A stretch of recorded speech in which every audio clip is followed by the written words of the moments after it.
Now let me present to you, right? You receive this guide, right? This guide that is part of the package for self-learning, right? On this the unconscious mind, or we call deepening your mind, right?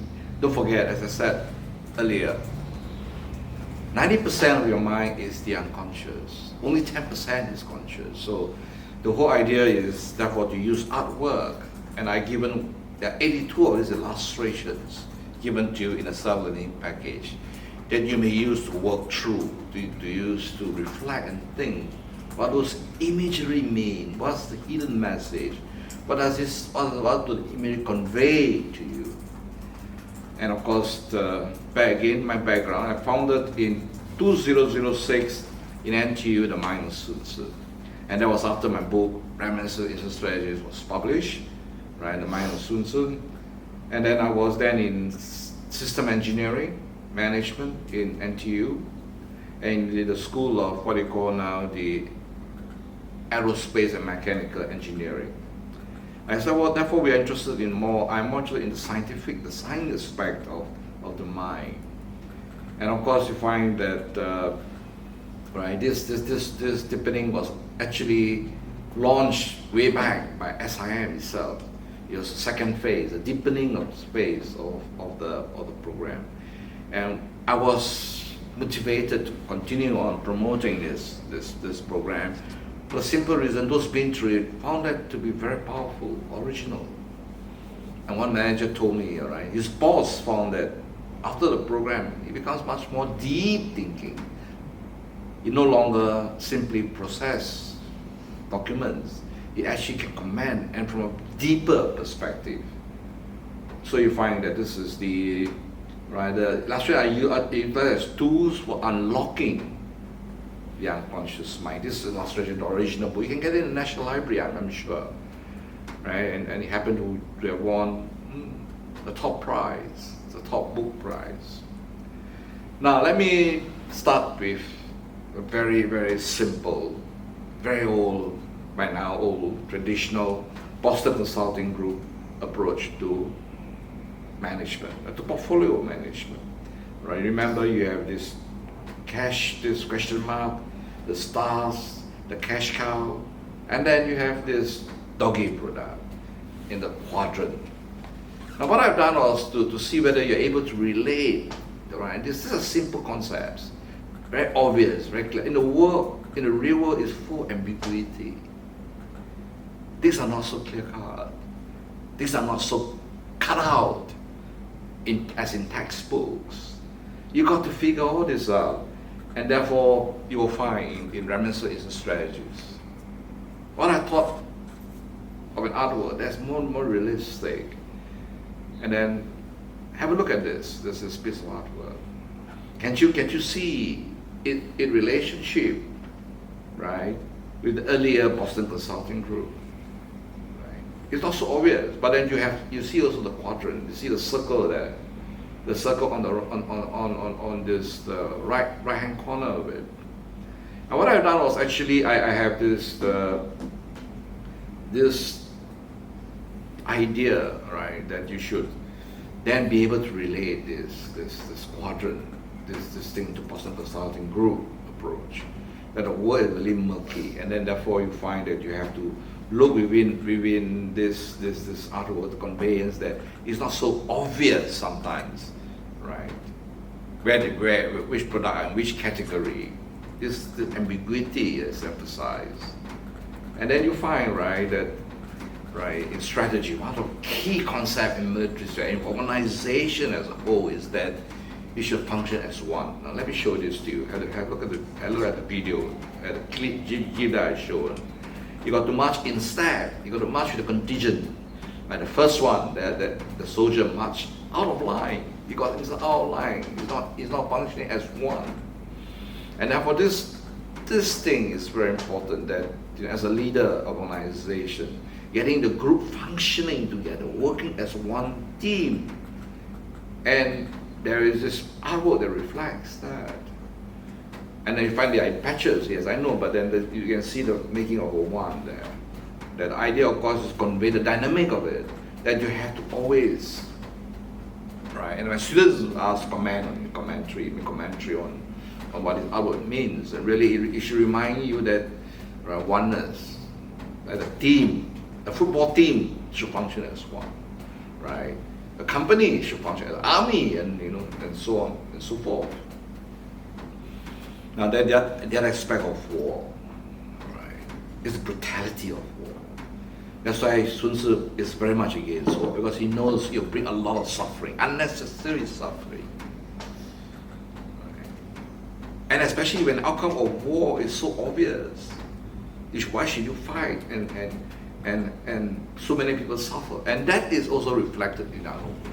So this imagery of our war is embedded in the book. Right? I didn't include an explanatory note to it. It's embedded in it so that it remain unconscious mind in it. But it is put in a book at a place where the ideas is interlinked. It's whether you can see it, whether you can sense it or not. Now you see this artwork, the whole face, the whole head is being bandaged.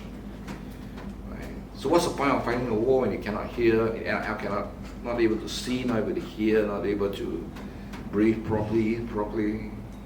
Is that the purpose of humanity? Surely it's not.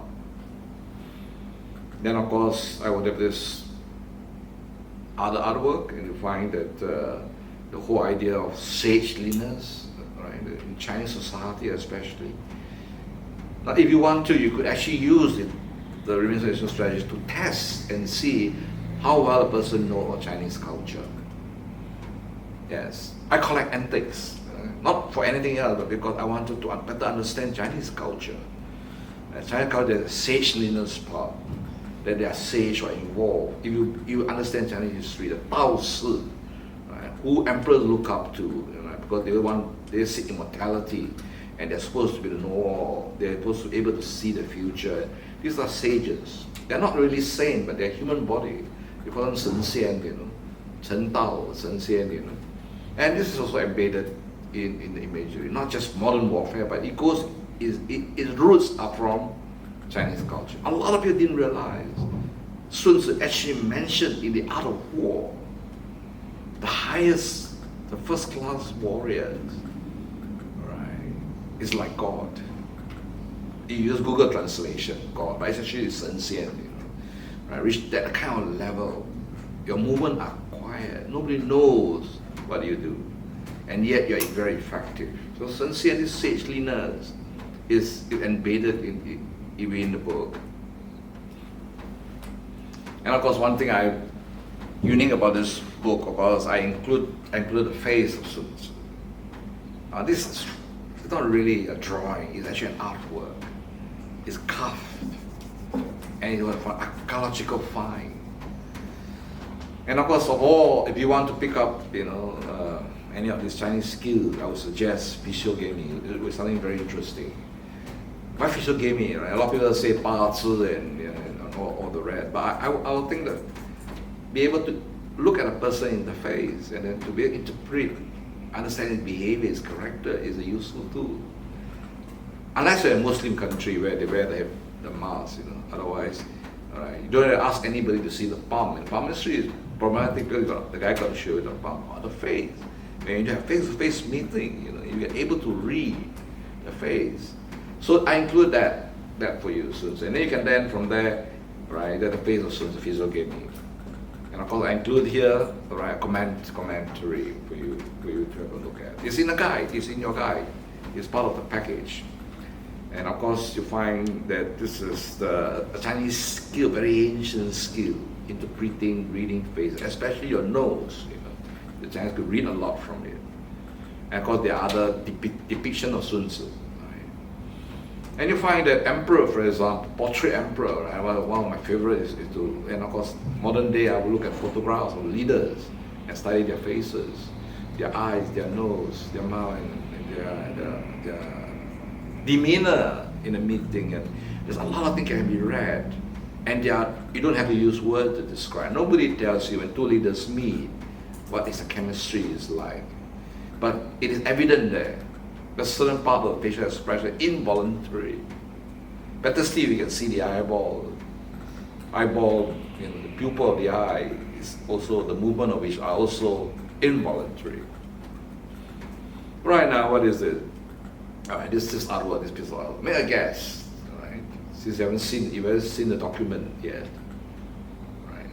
One of the key element in managing is fear in war, right? I mean, it's ancient strategies, war, fear, how you manage fear. And Sun Tzu, the work that he has done, it is so deeply embedded in terms of understanding the psychology of man. How to be, you've got to manage this part of it. All men varies in terms of fearlessness. Some are so brave, they're fearless, Lord. But at that extreme, there are those who are very fearful. So Sun Tzu says that when you penetrate into an enemy territory, go deep in. Why? Otherwise, you find that those, if you're just at the border, right, those who are fearful, they may just run away. Right? So this part, right, this artwork reminds you that, to be careful that you manage people. Some of them are so fearful that they lose their head. So you find it's headless. The soldier is headless in the artwork. Right. This was conceptualized by me to convey things, Don't forget, before a thing is written into words, it is already there. The imagery is already there. So we interpret it. So, right here again, I've written all up here. And for all the two illustrations, I have a guide. And of course, I won't give this to you, because it won't help you in any way, right? The whole lot. But as a guide, it's useful for assessors to assess. But the whole idea is for you to think, for you to reflect. So the ideas emerge from your reflection. Right? Fear. See this guy's face. The face of fear. So when you go for meetings, and then when you go for before a mission, you can look at the faces of the men. Who are the fearful ones? Who are the fearless ones? And that is important. Fearlessness. Right, then we have this, the sageliness, right? This is a guy, you look at him, he's fearless. He's completely fearless. Loving, raring to go for a fight, for the battle. So this is what we call, right, very important to understand the psychology, right, of fear in men. And I have here, right, the sageliness. Then of course, one of the things which this picture is, if you are into Chinese culture, you have some years experience of Chinese culture, you will find it inescapable for you to come out to a concept of change. Right? Chinese always believe that, right, you can predict some changes to come. And there are Tong Su book that will, you subscribe, you can get it, and they will give you an overview of what the world is going to be like. For 2020, I was told Tong Su actually, right, paint a dark picture of what the world, that the whole world is not going to be, right, so peaceful, and now you have the coronavirus. Then you find that, all right, this is the changes, right? Why are there change? Because the world is changing all the time. Pure movement.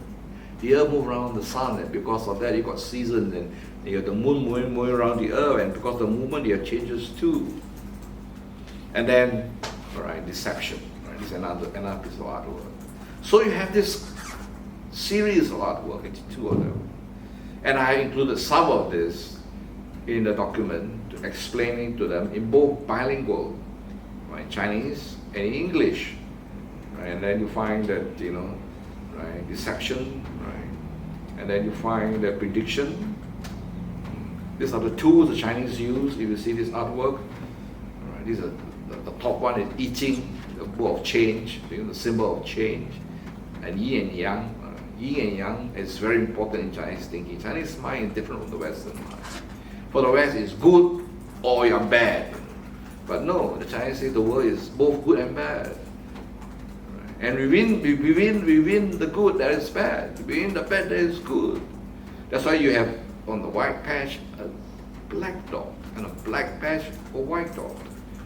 And then of course you have this, the tortoise shell has been used. It's taught long time ago for prediction using coins. So, and then you find that this is the one, and this is the coin method, Ba Gua, Qi Gua.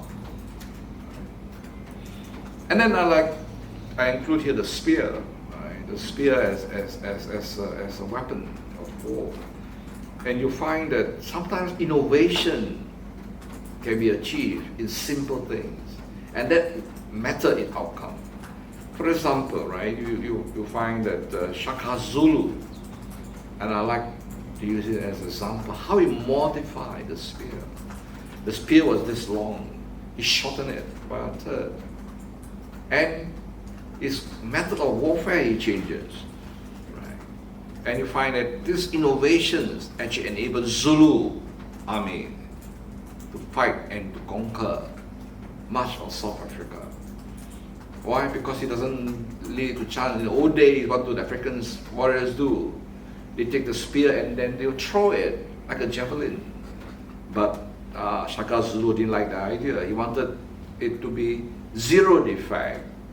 Right? So the spear is shortened by a third, used as a sword, and his army will charge into the competitor and pierce so that there's certainty of death.